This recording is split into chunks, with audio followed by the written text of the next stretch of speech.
魚蛋粉。呢個食緊38蚊魚蛋粉嘅人就係我老闆，我係每日跟住佢黐飲黐食嘅小編。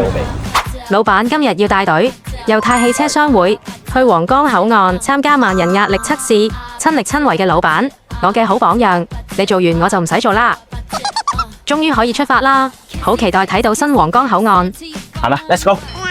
到咗集合地，而家咧我哋就嚟到呢個粉嶺呢個機動部隊基地啊！無獎問答，老闆落車要做嘅第一件事係咩？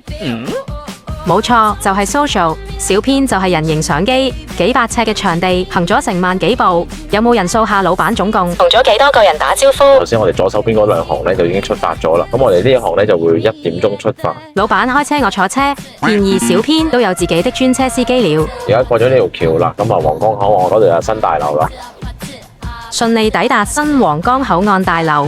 哇哇哇！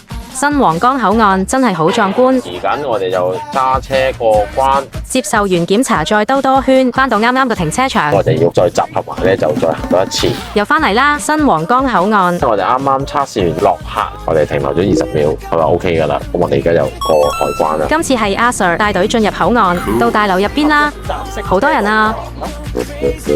佢要做咩？我哋可以行入去睇睇。老闆揾我講嘢嘅人有呢個海關通道，好似上堂同隔離位偷偷傾偈。老闆又開始 social， 熱情營業中，周圍看看影影。玩完，老闆係想做埋我嗰份。咁因為新皇崗口岸咧係第一個即係深港口岸實施呢個合作查驗嘅情況。工作人員認真解說，我都了解咗好多。而家咧我哋嚟到咧新皇崗嘅入境大樓啊，我哋而家應該咧喺度測試緊嘅旅客嗰人流嗰個壓力啊。Social time， 藝人扮日中，係人群中一眼就睇到老闆，因為老闆係我心中最耀眼嘅存在。